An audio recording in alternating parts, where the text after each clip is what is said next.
Olá, pessoal, tudo bem com vocês? Eu sou a Carol, sejam bem-vindos ao Carol Cats. Vamos falar um pouquinho sobre os recursos dos gatos.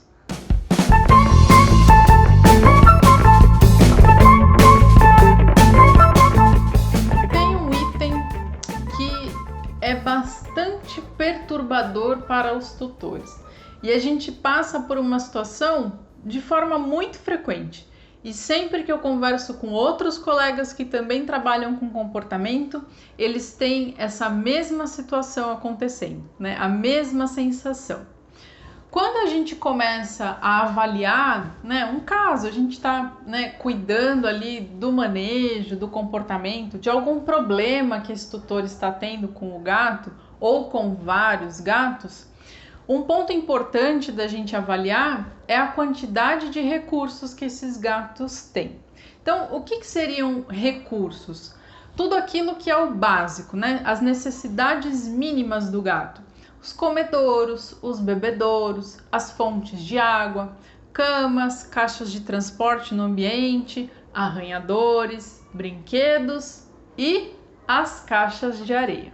E é aí que eu quero chegar. Sempre que a gente avalia isso, né, a gente muitas vezes percebe que precisa melhorar essas condições para esses gatos, até para resolver alguns conflitos, brigas entre gatos, né? Um gatinho que fica disputando com outro, marcação de xixi, cocô fora do lugar, dentre outros problemas comportamentais. Muitas vezes a gente tem uma relação com a quantidade desses recursos, com a localização deles pela casa. E aí a gente chega num ponto, por exemplo, de falar das caixas de areia. Daí a gente orienta esse tutor, explica para ele que ele tem poucas caixas. E isso, né, batata. Quando a gente fala que precisa de mais caixas de areia, eles sempre fazem cara feia, olham pra gente e dão aquela resmungada. Poxa, Carol, mas você quer mais caixa de areia? Fora o trabalho que eu já tenho para limpar essas, é um negócio feio, vou ter que colocar uma caixinha no meio da minha sala. Ai, não sei. Acho que não sei se eu vou seguir a sua dica.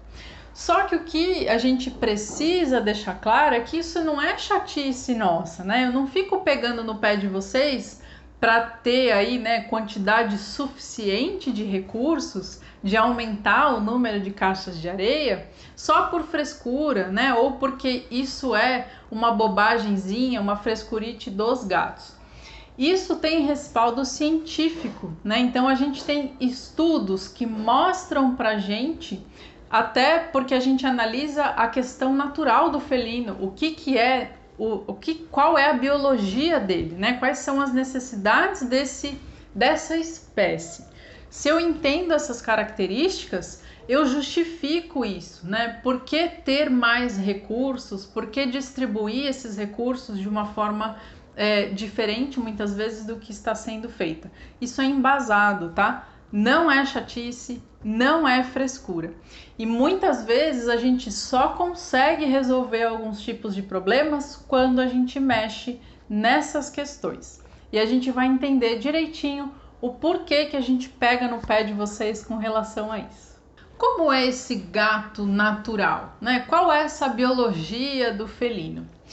Os gatos, eles são animais que vivem bem de forma individual, né? Às vezes a gente tem um gato só, que é muito raro, né? Gateiro ter um gato só, mas acontece, né? Dessas pessoas terem um gato e aí elas começam a arrumar desculpas, né? E pensar que ele é coitadinho, que ele tá sozinho. Nossa, acho que eu vou arrumar um gatinho para fazer companhia para ele. E muitas vezes isso não dá certo. Por quê? Porque os gatos, eles podem sim viver bem de forma individual. Isso não é um problema para o gato, né? Ser sozinho. Só que eles também podem viver em pequenos grupos. Mas a gente precisa lembrar que mesmo quando esses gatos convivem com outros, quando eles têm relações positivas com outros gatos, né? Às vezes irmãozinhos de ninhada, nasceram juntos, nunca se separaram, têm um relacionamento muito próximo, muito íntimo. tá tudo certo. Mas mesmo esses gatos que são extremamente amigos, eles fazem as atividades de manutenção, que a gente chama, de forma individualizada. Então, cada um vai comer ali no momento em que acha que deve.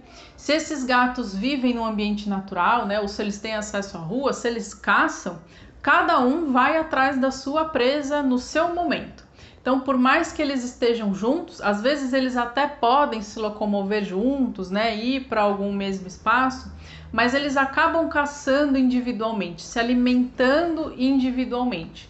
Os bebedouros também, alguém vai preferir um bebedouro e o outro bebedouro, as caixas de areia, as camas, tudo isso que a gente chama de recurso, né? Todas essas atividades que são básicas, eles tendem a realizar sozinhos. A autolimpeza, vou tirar minha sonequinha, aí ele vai para um cantinho lá sozinho e acaba dormindo, né? Tirando ali o momento dele de descanso. Em outras partes do dia, né, em outros momentos, eles podem se procurar, aí um lambe o outro, a gente tem aquela limpeza recíproca, podem dormir juntos, mas isso não vai ser em 100% do tempo. Sem contar que os felinos são territorialistas, então eles marcam aquilo que é deles.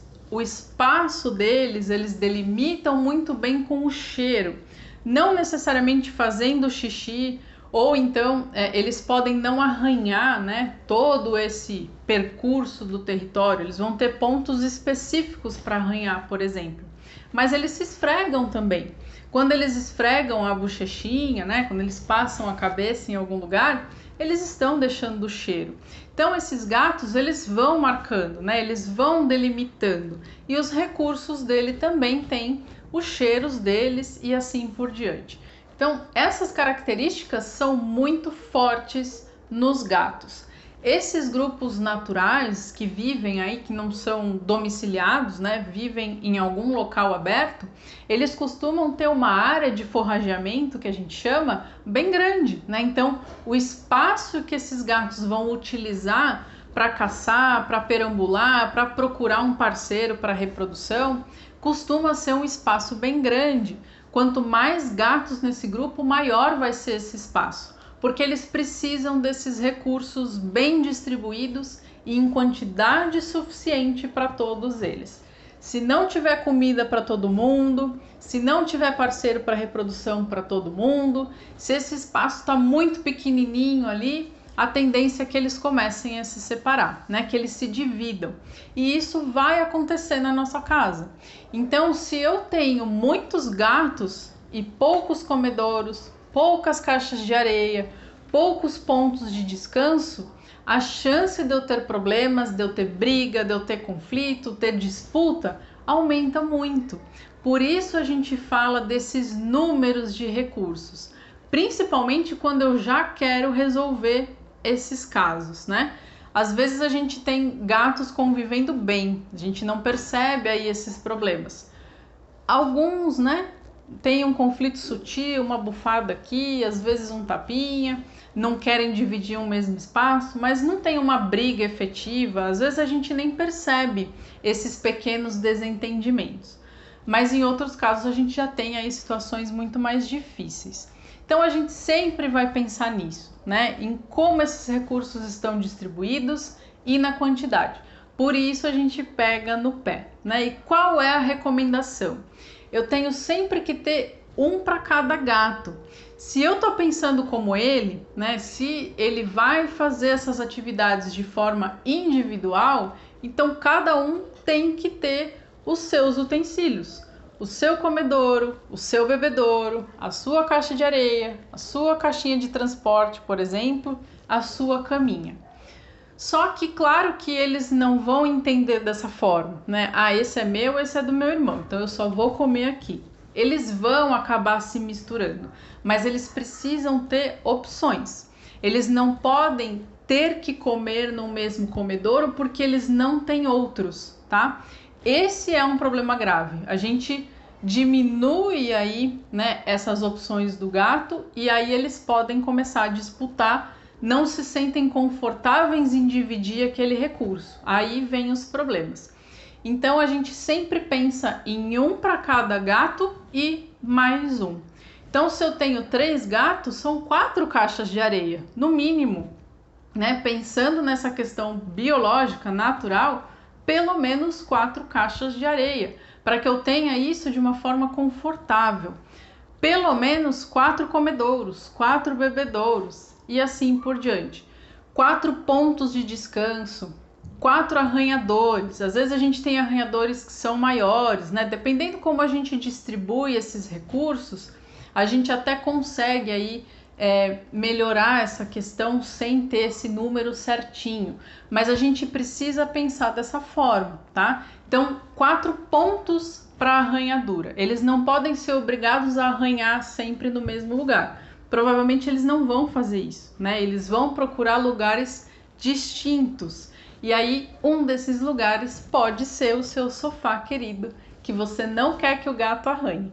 Então, aumente aí a quantidade desses recursos e a qualidade. Arranhadores grandes, bebedouros largos, comedouros largos, não muito fundos, caixas de areia também confortáveis, que esse gato consiga se virar nessa caixa. É preciso a gente se atentar aos detalhes desses recursos também.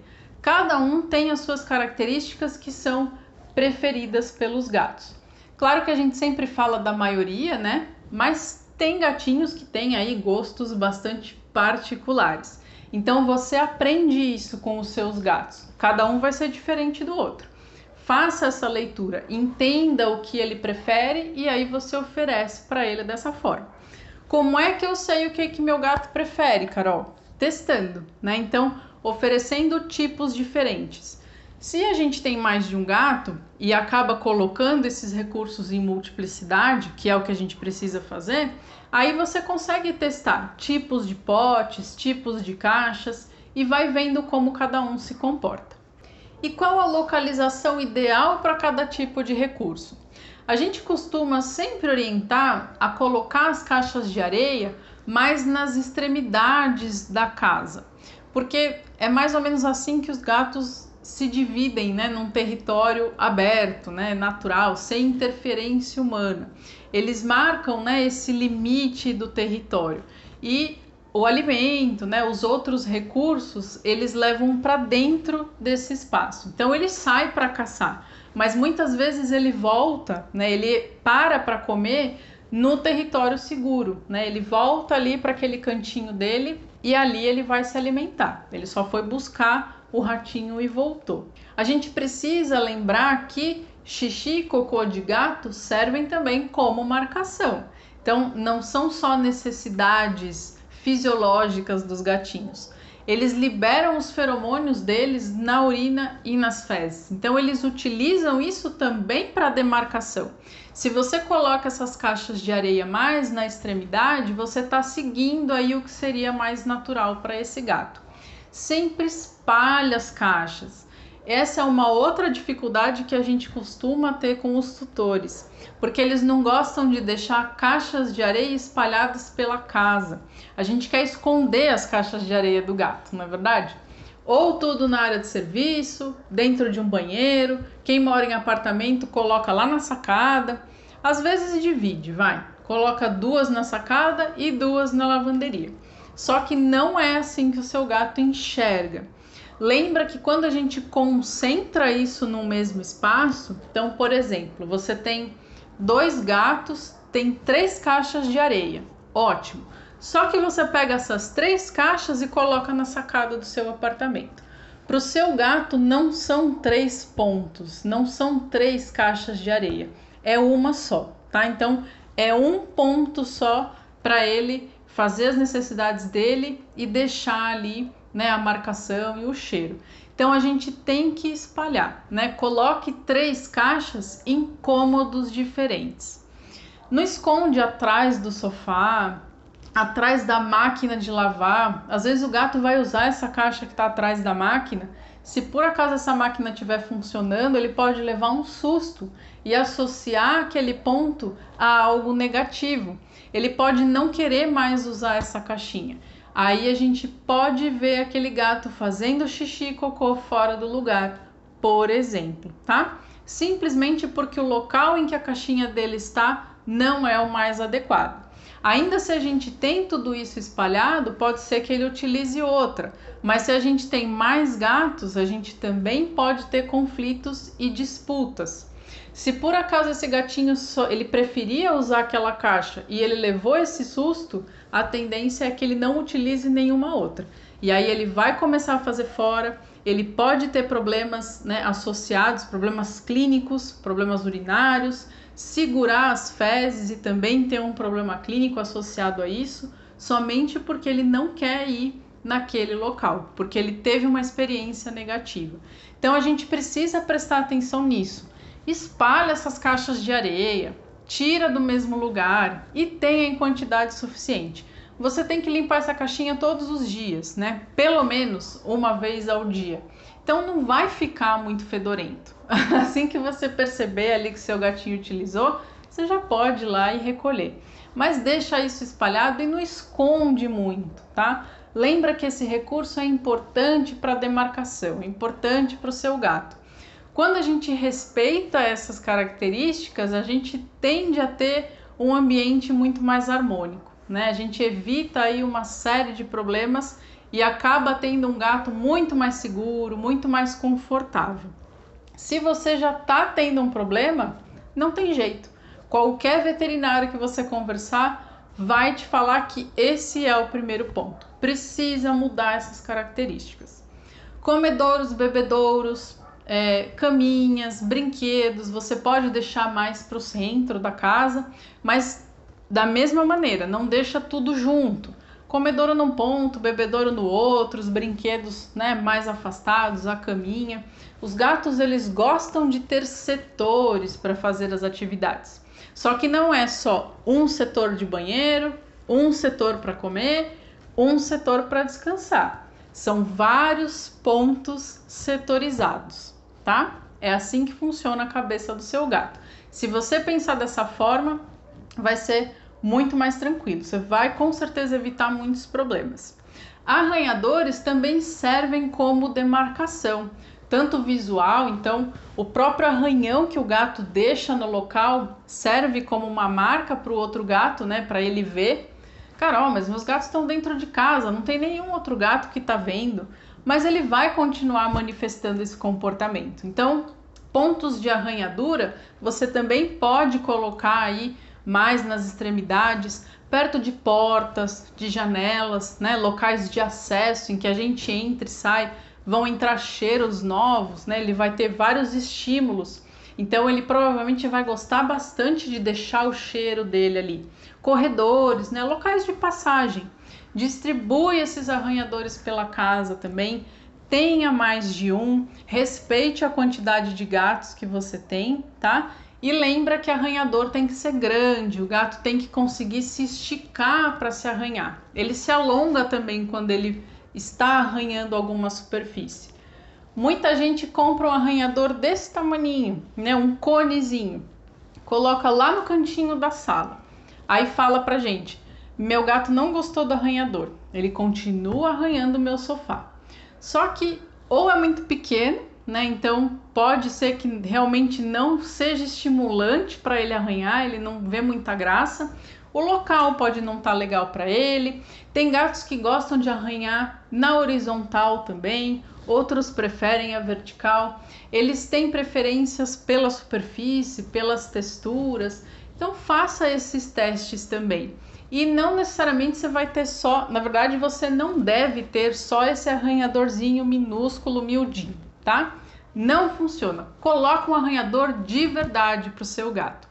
Se você acha muito caro, porque realmente a gente vê, né, alguns arranhadores aí que são muito mais caros, tenta pegar tutoriais aí na internet para você mesmo criar um arranhador para o seu gato. Sempre pensa na segurança, né? Lembra disso, dos materiais que você vai utilizar, mas você pode fazer, né? E às vezes a gente, não necessariamente você tem que ter aquele arranhador padrão, com aquela casinha, mas a gente consegue colocar texturas em pontos da casa para o seu gato arranhar. Então, se você tem um tapete de sisal, isso pode ser um ponto que ele vai adorar. Tem gato que gosta de papelão, de madeira, então você consegue distribuir isso, né? Às vezes fazer uma cantoneira, né? Alguma coisa simples, mas que tem aquele material que o seu gato gosta, e quando você coloca no lugar ali, que ele já vai te dando indícios, né? Ele já procura para arranhar alguma coisa. Isso ajuda pra caramba, né? É como se você realmente estivesse pensando como o seu gato. E aí tudo vai dar certo. Para finalizar, aproveita aí para utilizar recursos que estimulem os sentidos. Coloca feromônio para esses gatos. Tem feromônios que a gente coloca nos pontos de arranhadura, por exemplo, para estimular esse gatinho a utilizar esses pontos. A ceva, né, que produz os feromônios felinos, eles têm um produto específico para colocar no arranhador. Então, procure isso. A gente também já tem vídeo explicando como é que você utiliza os feromônios e quais são os tipos. Aproveita tudo isso, né? Coloca tudo isso aí no ambiente que você vai ver que vai funcionar. E não se inspira naquele caso do seu amigo que tem vários gatos e que tá tudo bem, que eles se dão super bem e não tem o número de caixas de areia e nem de comedouros. Não se inspira nesse caso, tá? Eu sei que às vezes isso acontece e a gente até fala, nossa, né? Essa pessoa deu sorte. Isso vai depender das características do ambiente e do grupo de gatos, né? Dependendo de como são esses indivíduos, dos perfis, a gente tem aí uma associação mais fácil, mas isso não é a regra. Na verdade, é a minoria. Então, a gente precisa sim lembrar de enxergar o nosso ambiente com os olhos do gato, né? Distribuir tudo isso para eles, oferecer tudo em quantidades adequadas para que a gente mantenha aí um ambiente realmente harmonioso para todos, né? Se o seu gato tá bem, você também fica bem, a família, e aí dá tudo certo. Espero que eu tenha tirado aí algumas dúvidas de vocês, né? Falei aí das polêmicas caixas de areia, mas é sim um assunto que a gente precisa conversar, que a gente encontra muita resistência por parte de vocês. Então, passei aí várias dicas com relação aos recursos dos gatos. Conta pra gente como é que as coisas funcionam na sua casa. Se você tá tendo algum problema, precisa de ajuda, escreve pra gente, deixa nos comentários dos vídeos, compartilha isso com outros gateiros e não esqueçam de seguir a gente nas redes sociais. No nosso canal do YouTube e Facebook Carol Cats, no Instagram @vetcarolcats e no Telegram Gateiros e Gateiras. Muito obrigada por vocês assistirem, deixem sugestões pra gente e até a próxima!